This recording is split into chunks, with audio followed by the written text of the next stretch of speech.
Outputting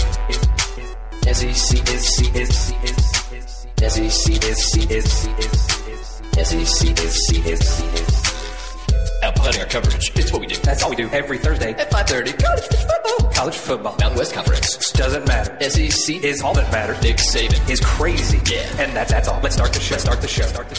David, outputting our coverage. It's what can you feel it? Oh, can you feel it? It is college football week.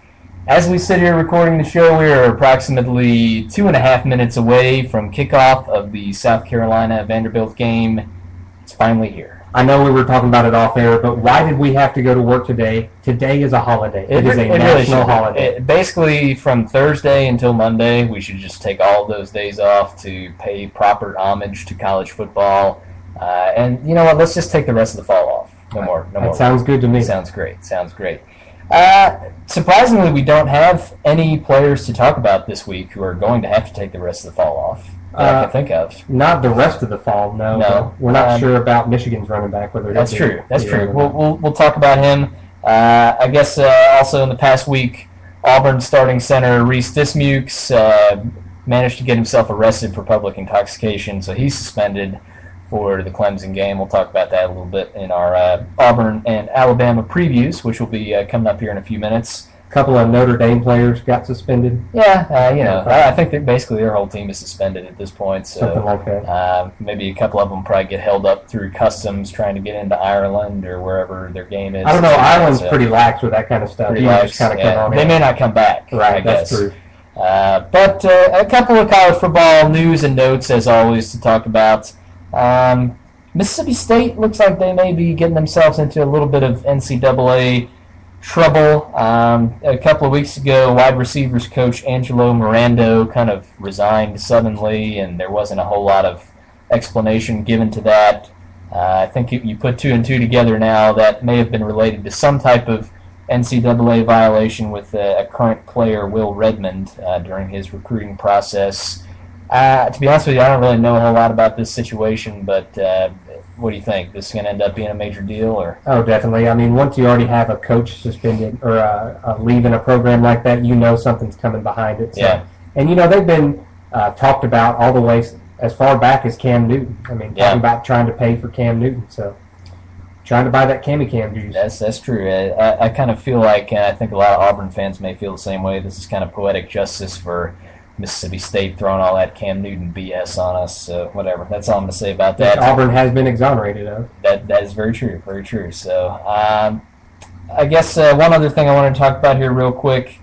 Will Muschamp, head coach of Florida, has decided that he's come up with this brilliant scheme to sort out his quarterback controversy. Never been tried before. Never, ever tried before. First quarter, he's going to play one of his quarterbacks. I can't remember which one. And the second quarter, he's going to play the other one.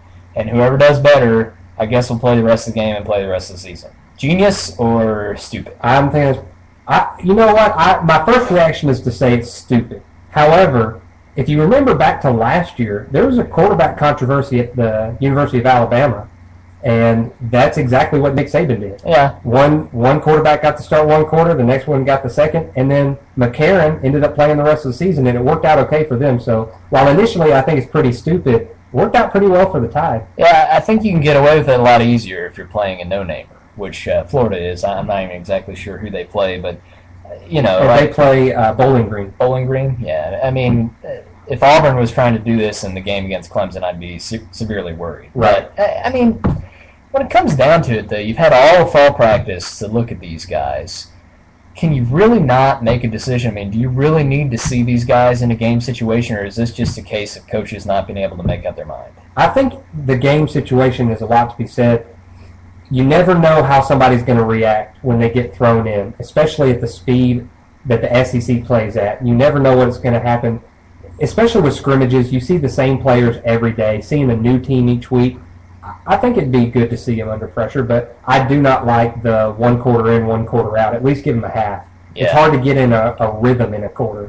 Yeah, well, I would guess this may be a theme throughout the year. I don't think Florida will be able to solve this quarterback quandary in a single game. So And even if they think they do against a team like Bowling Green, whoever they play in second week, Texas A&M, that may change their answer a little bit. And how do you think they're going to do now that Texas A&M is not going to play their opener? That's a very interesting thing. I guess Texas A&M was going to play Louisiana Tech at a neutral site, I guess if you call it that, Shreveport.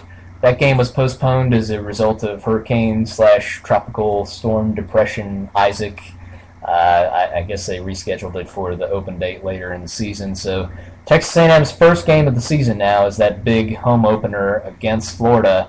They can devote all their efforts to that. I think that gives them even more of an advantage. I already thought Texas A&M was going to win that game just because of the stadium, the atmosphere, and the fact that Florida's not quite as good as they usually are. But having basically an extra couple of days to get ready for that game, that's huge. It is huge, but I think there's something to be said for a warm-up game. Even though it is just a powder puff, you do figure out stuff like what is this player going to do in a big game situation, and you don't have to worry about the consequences. I mean, the worst thing that's probably going to happen is you win the game by less than what you anticipated. Right. So A&M's not going to get that. Their first live test is going to be against an SEC team. And even though Florida's down a little bit, they're still better than most of the competition they played last year. Right. So be interesting to see. I'm definitely looking forward to that one next week, as well as Georgia and Missouri. That's going to be another good one. Both new SEC members getting a nice welcome into the SEC very quickly. So speaking of SEC, got a lot of good SEC games to talk about this week. Right on the other side, we're going to talk about the two most important ones, the two kickoff classic games. Right here on the other side of Outputting Our Coverage. Stick around. We'll be right back for that.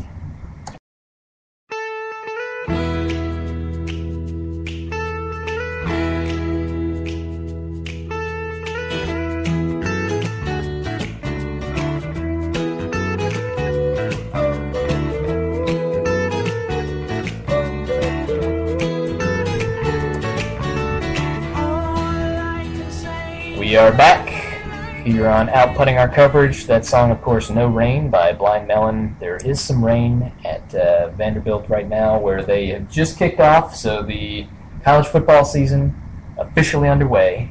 Man, I love it. Very exciting stuff. Let's talk about two of the kickoff classic games happening this weekend. We'll start with Auburn and Clemson, the Chick-fil-A kickoff classic in the Georgia Dome. The third meeting between Auburn and Clemson in the past 3 years, the rubber match, if you will. Auburn taking the first matchup in that last-second thriller in 2010. Clemson kind of getting the better of Auburn last year with 624 yards of offense. Pretty big game for them. Auburn hoping that there's not a repeat of that one this year. Let's talk about Clemson a little bit first. We've already previewed Auburn. Clemson pretty good at the skill positions. Oh, yeah. A little beat up because Sammy Watkins won't be with them. Right. He's probably their best player. That's a pretty big loss for them. But they still have Taj Boyd. Right. They've still got weapons at every single position. They got a pretty good chunk of their offensive line coming back. So offense, I don't think, is the worry. Yeah, running back Andre Ellington, one of your 10th-year seniors, he's definitely a guy you got to watch out for. He's got a nice combination of power and speed. You mentioned Taj Boyd. He's kind of been the guy there for 2 years now, so he's definitely got some experience. Clemson won the ACC last year, so they're a pretty solid team.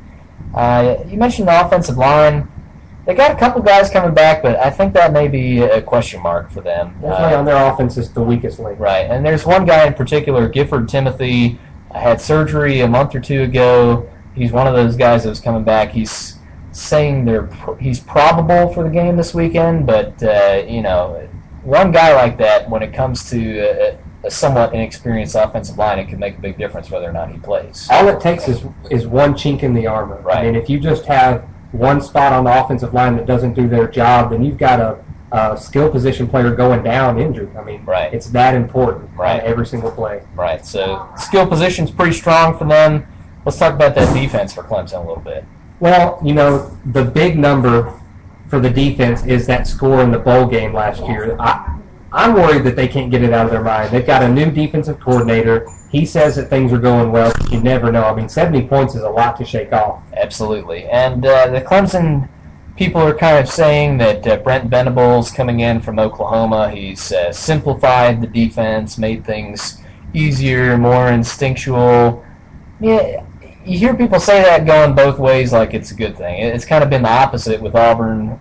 Brian Van Gorder has apparently brought in a more complex NFL scheme, and if you listen to Auburn people, they say, oh, that's going to really help us. And then you listen to Clemson people saying, oh, this Brent Venables, he's kind of simplified things and just letting the kids play out there. So I don't know how much you read into those kind of things, but I don't. I'm not going to try to evaluate them until we see them. Right. So, but I think it's kind of the same story for Clemson on defense.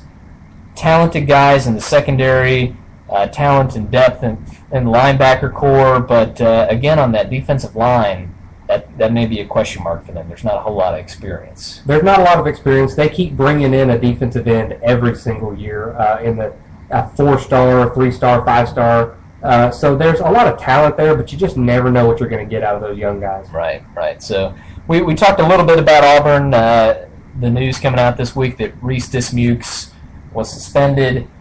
I think that's a real big loss for Auburn. He's one of the only experienced guys they had coming back. The center, of course, is the leader of the offensive line.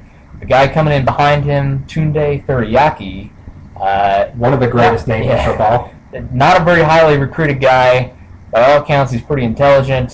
He's got like a 4.0 at Auburn. He wants to be a doctor. So that helps you as far as the center goes, but there's no substitute for a guy that has the talent and has the experience. There isn't, but if you have to lose a position, the center is one that you can get away with sometimes.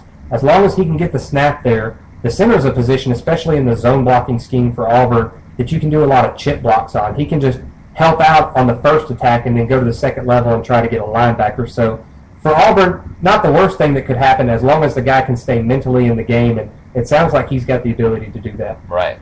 So let's talk about some keys for Auburn.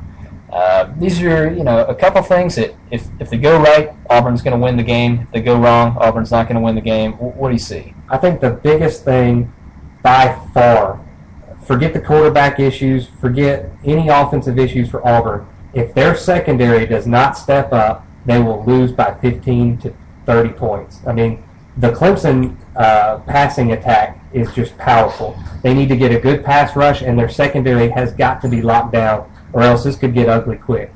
Hey, you keep mentioning that secondary. I think they're going to be a little bit more impressive than you think. My big key is Auburn has to be more physical than Clemson. They got to take advantage of the fact that Clemson's lines are not quite as strong. I think especially the defensive line of Auburn against Clemson's offensive line, that's where Auburn really needs to make it happen. Auburn finally has some depth there at the defensive line.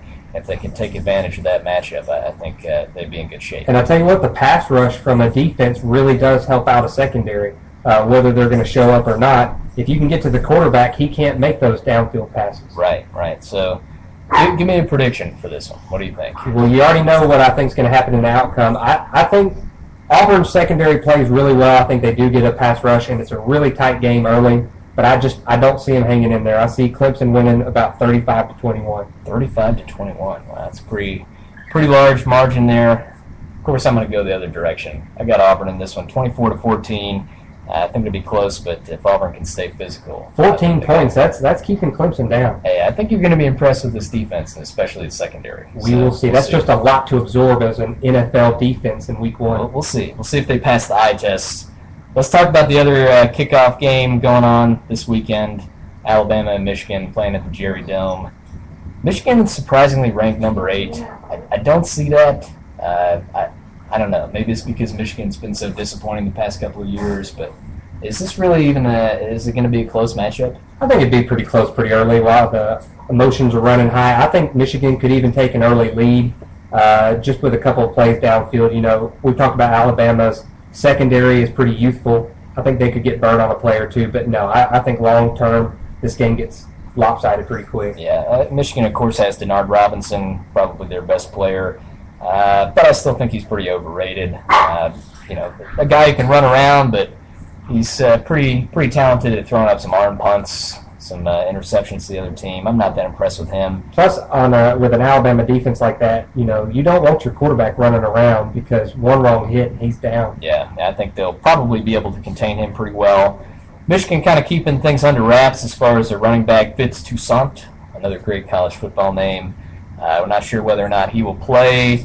I don't think it matters that much because I've never heard of him before anyway. Oh, now so. he's a speedster. He's a game changer. If he's in the game, it's an entirely different dynamic Alabama's got to deal with because they've got more of a power running game behind him. But he's a speedster. I think him being in the game will change it. And another question.